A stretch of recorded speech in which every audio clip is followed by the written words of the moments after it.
Soy Romina de Luca y esto es Saquen una hoja. Hoy, la magia del tiempo.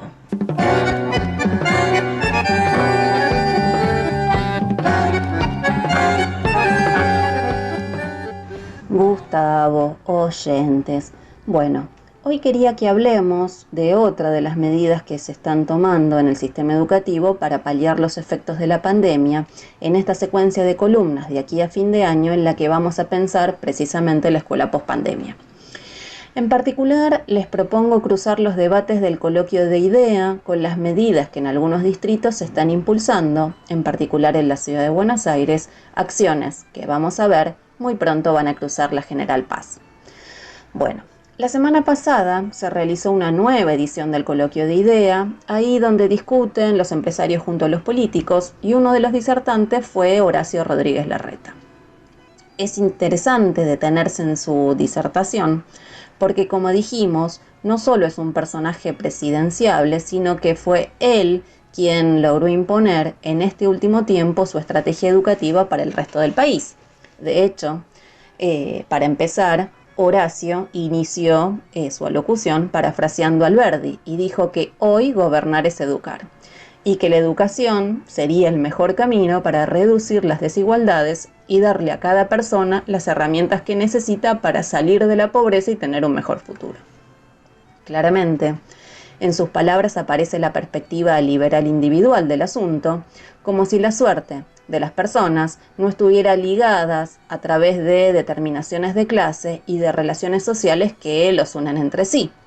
Será Gustavo que estoy viendo el juego del calamar y pensaba en la escena donde se limpian al doctor y al creo que era triangulito, como diría la 212, y hablan del aspecto más importante del juego, la supuesta igualdad.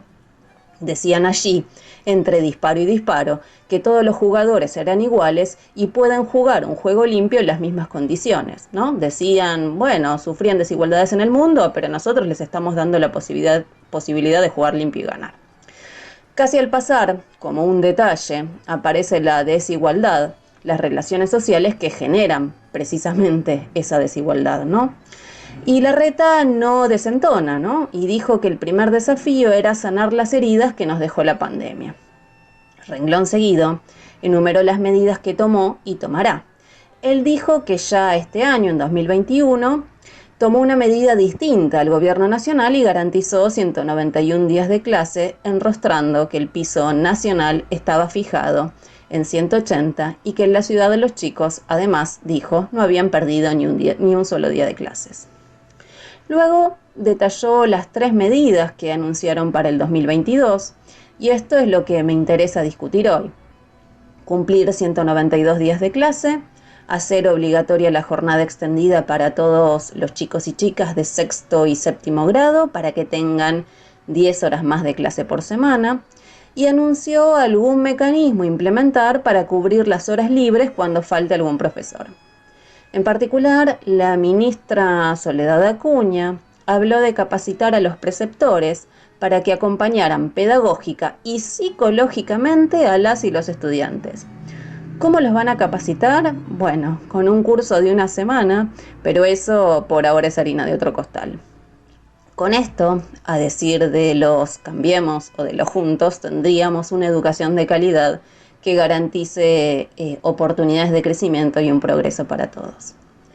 Antes de avanzar, sí diremos que de renglón aparte mereció el pobre debate en el panel titulado Educación, Tragedia u Oportunidad en el coloquio de IDEA. Básicamente, en varias de las alocuciones se realizaron críticas a los cierres de escuelas durante la pandemia y se elogió el movimiento de familias por la presencialidad. Lo cierto es que el debate fue chato, muy chato. Marcos Bulgeroni de Pan American descubrió la existencia de las familias con la pandemia, de la importancia de su lucha por la educación, sí, de esas familias que vienen participando de cooperadoras de escuelas hace décadas. Bueno, Sara García, secretaria general del patronal sindicato AMET, dijo que había que capacitar permanentemente a los docentes en servicio. María Laura Alzúa del CEDLAS, que hay que invertir en el nivel inicial, y Daniel Herrero de Toyota, que hay que matchear a las escuelas con las empresas. A la hora de las propuestas, Hablaron de recuperar los contenidos y a los estudiantes que desertaron. ¿Cómo hacerlo? Bueno, apenas se aportaron vaguedades. Lo cierto es que las medidas anunciadas por Larreta en ese coloquio que antes enumeramos seguramente se van a nacionalizar.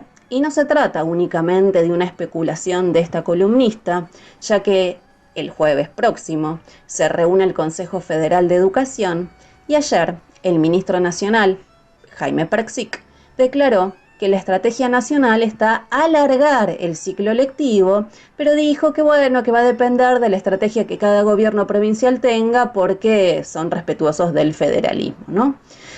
No obstante, lo más probable es que el aumento del tiempo de clases se generalice en todo el país. Entonces, si este paquete se generaliza, que incluye más días de clase, jornada extendida, planificación anual de clases, bueno, eso que en algunas jurisdicciones se llama plan de contingencia, cuya efectivización a priori va a estar en manos de los preceptores o, ¿por qué no?, de otros docentes que están cumpliendo horarios sin alumnos en las escuelas. ¿Me dicen que exagero? No. La reforma de la secundaria en Río Negro garantizó precisamente eso, el docente polirrubro en la escuela. Llegados a este punto, en primer lugar, lo que tenemos que discutir es esa idea de que necesariamente más días de clase producen mejores resultados. Y acá lo que hay que decir es que no estamos ante una relación lineal y mágica.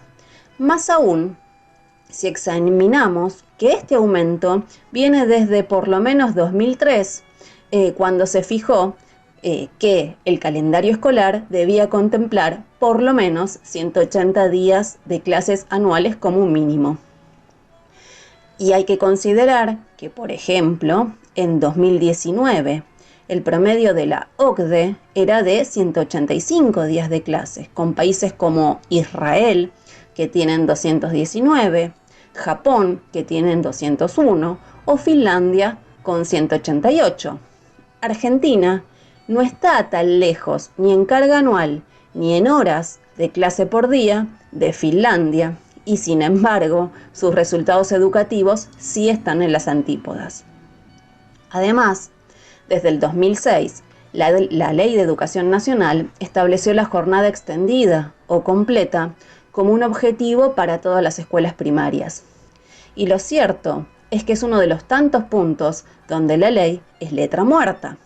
Para 2018, solo un 22% de las escuelas tenían jornada completa, un promedio que se expresa de manera fragmentada y descentralizada, donde por debajo del 10% se ubicaban provincias como Corrientes, Chaco, La Rioja, San Luis, Santa Cruz y Santiago del Estero, y otras como la ciudad de Buenos Aires, Córdoba, Chubut, Mendoza, Río Negro y Tierra del Fuego, se supera el 40% de las escuelas primarias con jornada completa.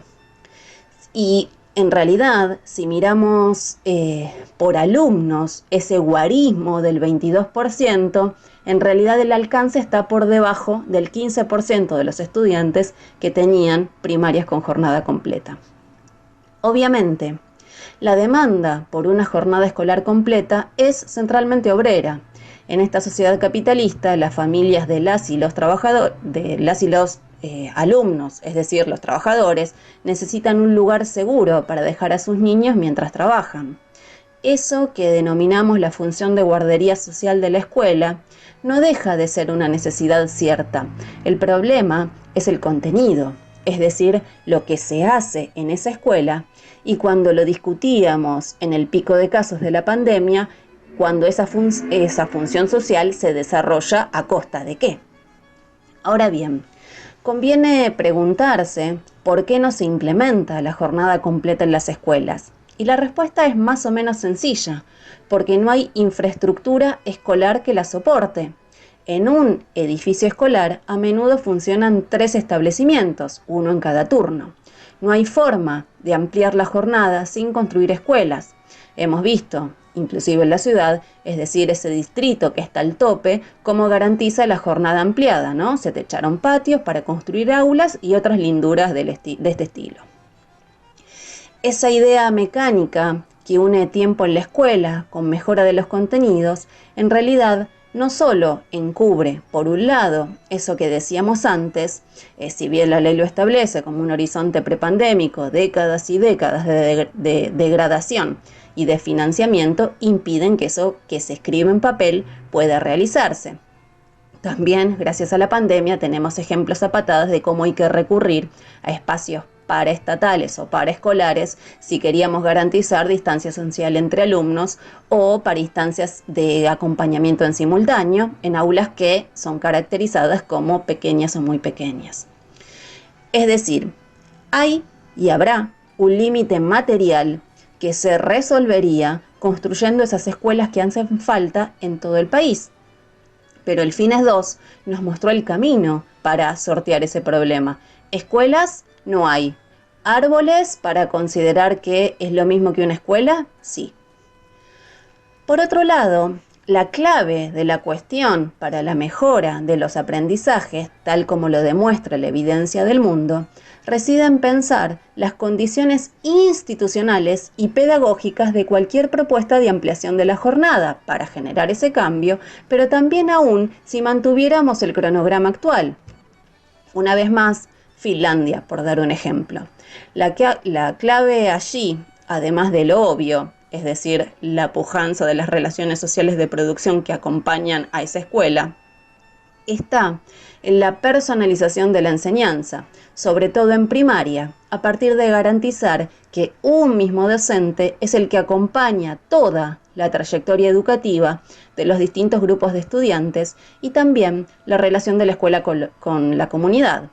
O sea, más vale que pensemos qué formato, para qué contenidos, con qué docentes.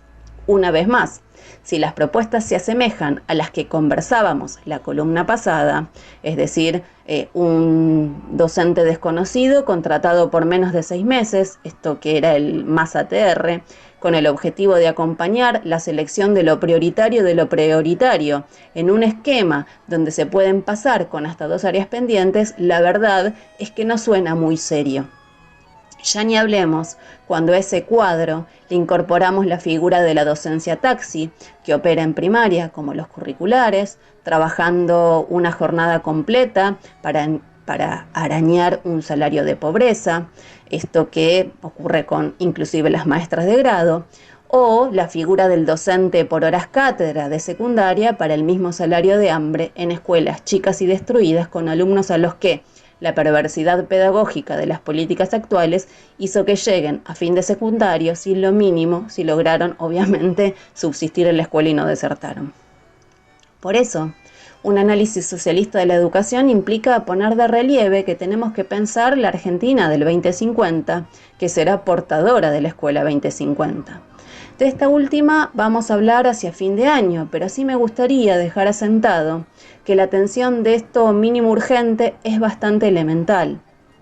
Construir escuelas y viviendas para mejorar las condiciones de estudio en la escuela y fuera de ella, contratar a todos los docentes, psicólogos, trabajadores sociales, psicopedagogos desocupados necesarios para reconfigurar el marco pedagógico, titularizar docentes, garantizando su estabilidad, un salario que les permita vivir en un solo turno para poder planificar y capacitarse el resto de la jornada y ubicarlos en escuelas de su propia comunidad. Ya con eso daremos un pequeño paso en la dirección correcta. Amigos, sigan escuchando la radio Vivido Equivocada, que lo demás es silencio.